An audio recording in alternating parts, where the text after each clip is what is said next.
সারা দেশে বন্যাপীড়িত ভাই বোনদের জন্য গণত্রাণ সংগ্রহ কর্মসূচি চলছে এবং আমরা গত 3 দিন আমাদের ঢাকা বিশ্ববিদ্যালয়ের টিএসসি থেকে আমরা নগদ অর্থ যারা বিকাশ বা এরকম অ্যাপের মাধ্যমে দিতে চেয়েছিল বিকাশ নগদ এগুলো সংগ্রহ করেছিলাম এবং পাশাপাশি কেউ যদি শুকনো খাবার বা বন্যাপীড়িতদের জন্য যা যা প্রয়োজনীয় ছিল তা সংগ্রহ করছিলাম।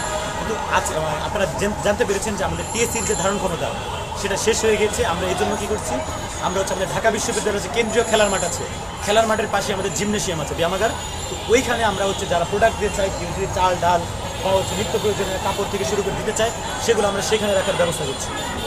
আজকে এই 2 জায়গা থেকে আমাদের নেওয়া হচ্ছে না। আমরা ট্রাক পাঠাচ্ছি। আমরা গত 20 দিন 20টা ট্রাক পাঠিয়েছিলাম, গত আজকে হেলিকপ্টার যুগে পাঠিয়েছিলাম এবং আজকে আমরা আপনারা দেখতে পাচ্ছেন যে মজুত করা শুরু হয়ে গেছে। আমরা সব কিছু করার চেষ্টা করছি। বাংলাদেশের ছাত্র সমাজ হার মানতে নারাজ, তার প্রমাণ আমরা শুরু করেছি। কেবল আমরা যেরকম স্বৈরাচারকে বাংলাদেশ থেকে দূর করে দিয়েছি, এরকম রাজনৈতিক বন্যা এই স্বৈরাচাররাই এখন অন্যান্য দেশে অবস্থান করছে এবং তাদের যারা সহযোগী দেশ আছে, যারা এতদিন বাংলাদেশ থেকে সুবিধা নিয়েছে, বাংলাদেশকে লুটে পুঁতে গেছে, বাংলাদেশের জনগণকে বঞ্চিত করেছে, তাদের মাধ্যমেই এখন বাংলাদেশকে বিভিন্নভাবে বাংলাদেশের মানুষকে হয়রানি ভোগান্তিতে ফেলার চেষ্টা করছে। আমরা বাংলাদেশের ছাত্র সমাজ, বাংলাদেশের শিক্ষক সমাজ থেকে শুরু করে সাধারণ জনগণ সবাই মিলেই একত্রিত হয়ে এক হয়ে এই আমাদের যে বৃহত্তর নোয়াখালী অঞ্চল এবং আশেপাশে যে সকল অঞ্চলে গেটগুলো খুলে দেওয়া হচ্ছে সেই জায়গাগুলো থেকে আমরা সর্বপ্রথম চেষ্টা করছি যেন আমরা মানুষগুলোকে জানমালকে হেফাজত করতে পারি। তারপর এবং আমরা এরকম রাজনৈতিক বন্যাকে মোকাবেলা করব এবং করেই আমরা বাংলাদেশের মানুষকে জানান দেব আমরা সারা বাংলাদেশের জনগণকে নিরাপত্তা দিতে এবং বাংলাদেশের জনগণের যে কোনো দুর্যোগে পাশে আছি এবং সবসময় থাকবো। গত 20 দিন আমাদের ছিল 1 কোটি যতদূর মনে পড়ে 1,50,196,196 টাকার মতো ছিল, যদি ভুল না করি।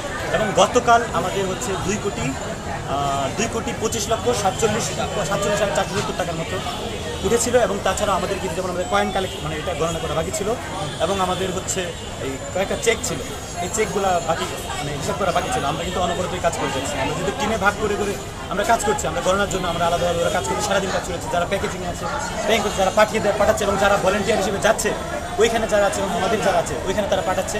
আমরা এভাবেই কাজ করছি, আমরা অনবরত কাজ করে যাচ্ছি। ছাত্র সমাজ আমরা রাত যা কেউ যদি ঘুমাতে চায় সেও রাত 2টার পর যাচ্ছেন এবং সারা রাত্রি কাজ করছি।